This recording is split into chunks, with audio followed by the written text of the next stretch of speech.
अक्सर देखा जाता है कि बहुत से लोगों की शादियों में अत्यधिक विलंब हो जाता है, क्योंकि जिस समय शादी का योग बना हुआ होता है उस समय वो अपनी नौकरी, व्यापार, पढ़ाई और करियर की तैयारी में लगे रहते हैं। और ऐसे समय में जब योग पूरी तरह से निकल जाता है और अत्यधिक विलंब हो जाता है, तब वो ये सोचने लगते हैं कि हमारी शादी कब होगी। वहीं पर कुछ लोगों की शादी समय पर हो जाती है और बहुत से ऐसे लोग हैं जो शादी तो करना चाहते हैं लेकिन उनका योग नहीं बन पाता। ऐसे लोगों की या तो शादी बहुत विलंब से होती है या शादी हो ही नहीं पाती। तो आइए जानते हैं कि ज्योतिष विज्ञान इस बारे में कहता क्या है और इसका समाधान क्या है। नमस्कार, मैं ज्योतिषी आर.एच. सोनी पिछले 40 वर्षों से यंत्र, मंत्र, तंत्र, रत्न, दान, दक्षिणा, पूजा पाठ, होम हवन, जप तप के जरिए लोगों के जीवन में आने वाली समस्याओं को दूर करता आ रहा हूं।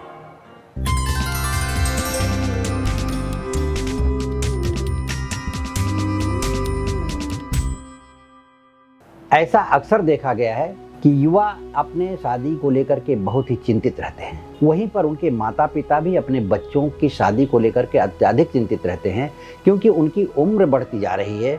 सही समय पर विवाह नहीं होने के कारण उन्हें एक चिंता सताती रहती है कि क्या मेरे बच्चे की शादी सही समय पर होगी या नहीं। तो आइए जानते हैं इस वीडियो में कि ज्योतिष विज्ञान क्या कहता है शादियों के विलंब के संदर्भ में। ज्योतिष के अनुसार प्रत्येक व्यक्ति की कुंडली में कुछ ऐसा संयोग होता है कि जिसमें सही समय पर शादी हो जाती है और वह संयोग ग्रह लाते हैं। गुरु ग्रह जन्म कुंडली में किसी किसी स्थान पर बैठ करके जल्दी विवाह का योग बनाता है। शुक्र और चंद्र भी जल्दी विवाह का योग बनाते हैं और वहीं पर विलंब विवाह के योग का कारक भी गुरु माना गया है, शनि माना गया है। गुरु अगर जन्म कुंडली के 7वें भाव में बैठ जाए, चाहे वो लड़की के हो या लड़के के हो, तो उसकी शादी अत्यधिक विलंब से होती है। या तो शादी वह विलंब से होती है, करना नहीं चाहता या करता ही नहीं। आपने बड़े बड़े राजनेताओं को देखा होगा, अभिनेताओं को देखा होगा, बहुत से ऐसे लोग हैं जिनकी शादी हुई ही नहीं और उसका कारक कहीं न कहीं गुरु माना गया है। अब ऐसे लोगों की अगर शादी हो भी गई तो दोनों में से एक पार्टनर विवाह के प्रति उत्सुक नहीं रहता।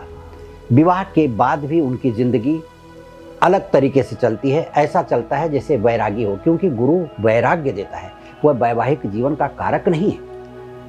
तो ऐसे में विवाह सही समय पर करने के लिए ज्योतिष इसका समाधान बताता है। और समाधान में कौन सा ग्रह विलंब का कारक बन रहा है, वह शनि है, राहु है, मंगल है, क्योंकि सभी ग्रहों में कुछ न कुछ बातें पाई जाती हैं कि 7वें घर में बैठ करके या 7वीं दृष्टि दे करके वह विवाह को लंबा खींचता है। और ऐसे समय में ही ज्योतिष विज्ञान आपको सहारा देता है। ज्योतिष विज्ञान में ये बताया गया है कि कौन से कारण से विवाह देर से होते हैं और उसका समाधान क्या है। यदि विलंब विवाह योग का समाधान चाहते हैं तो लड़की की कुंडली है तो उसका कुंभ विवाह करवाना चाहिए, लड़के की कुंडली है तो उसका अर्क विवाह करवाना चाहिए, या किसी विद्वान ज्योतिषी से परामर्श लेकर के उसका कौन सा उपाय करवाना चाहिए वो जानना जरूरी होता है, क्योंकि उसके बगैर विलंब विवाह योग का योग टलेगा नहीं। कुंभ विवाह क्या होता है? इसमें लड़की का दूसरा विवाह होता है या लड़की के जन्म कुंडली में अगर मंगल दोष है या किसी भी प्रकार के ग्रहों के कारण उसका द्वय विवाह योग बनता है। ऐसे समय में कुंभ विवाह करवाना आवश्यक माना गया है। तो कुंभ विवाह में विवाह की तिथि ही होती है। विवाह के मुहूर्त पर ही कन्या के माता पिता कन्या को लेकर किसी पीपल वृक्ष के नीचे ब्राह्मण को लेकर के जाते हैं। वहाँ कन्या को बिठा करके 2 कलश बिठाया जाता है। उन 2 कलशों में एक कलश में स्वर्ण प्रतिमा डालते हैं भगवान विष्णु की और एक कलश ऐसे ही रखते हैं, उसके ऊपर दीपक जलाते हैं। दीपक जलाने वाले कलश में कन्या की दूसरी प्रतिमा स्थापित की जाती है। समझ लीजिए कि एक कन्या तो खुद बैठी हुई है और कलश को दूसरी कन्या माना गया है। तो एक कन्या की प्राण प्रतिष्ठा दूसरे कलश में की जाती है और उस कलश का विवाह भगवान विष्णु के साथ करवा दिया जाता है और विष्णु को दान कर दिया जाता है। वहाँ पीपल वृक्ष के नीचे वो कलश छोड़ दिया जाता है और वह स्वर्ण प्रतिमा वहीं कलश में रखी जाती है। वो ब्राह्मण ले लेते हैं, क्योंकि विवाह का दोष दूर कर, द्वय विवाह दोष है, मतलब दूसरे विवाह का योग है या विवाह में किसी भी प्रकार की परेशानी का योग है। ऐसे समय में कन्या का कुंभ विवाह करवा देना चाहिए। उसी तरह से लड़के के जो विवाह की बात है वो अर्क विवाह। अर्क का मतलब है, महाराष्ट्र में रुई का पेड़ कहते हैं, जिसके पत्ते हनुमान जी को चढ़ाए जाते हैं शनिवार को, और उत्तर भारत में उसके मंदार का। तो मंदार के पेड़ को सूर्य की पुत्री के रूप में जाना जाता है। तो लड़के का विवाह मंदार के पेड़ से करवाते हैं। उस वृक्ष को लड़की का वस्त्र पहना करके श्रृंगार करके उसी विधि से, जैसे कुंभ विवाह करवाया जाता है, उसी विधि से ब्राह्मण जाते हैं, लड़के के माता पिता जाते हैं, वहाँ अर्क विवाह होता है, यानी मंदार के पेड़ से लड़के की शादी होती है कि इस कन्या से इसकी शादी हो रही है, ताकि उसकी जन्म कुंडली में अगर द्वय विवाह योग हो या किसी भी प्रकार की जन्म कुंडली में दोष हो विवाह से संबंधित, उस दोष को दूर करने के लिए अर्क विवाह करवा दिया जाता है। फिर उसके बाद उस मंदार के वृक्ष को उखाड़ करके फेंक दिया जाता है।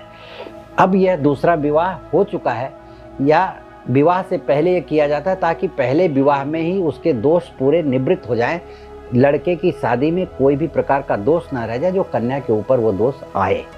इस प्रकार से अर्क विवाह और कुंभ विवाह का विधान है। यदि आप विलंब विवाह योग की समस्या से जूझ रहे हैं, आपको उसका हल चाहिए, मुझसे व्यक्तिगत संपर्क करना चाहते हैं या अपनी जन्म कुंडली का विश्लेषण करवाना चाहते हैं, तो वीडियो के नीचे दिए गए लिंक पर क्लिक करें। इसी के साथ हमारे वीडियो को लाइक करें, शेयर करें और सब्सक्राइब करें, तथा आप किसी भी प्रकार की समस्या से जूझ रहे हों तो हमारे कमेंट बॉक्स में अपनी समस्या को लिख करके भेजें, ताकि आने वाले समय में मैं उस पर वीडियो बना सकूं और आप तक पहुंचा सकूं। धन्यवाद, नमस्कार।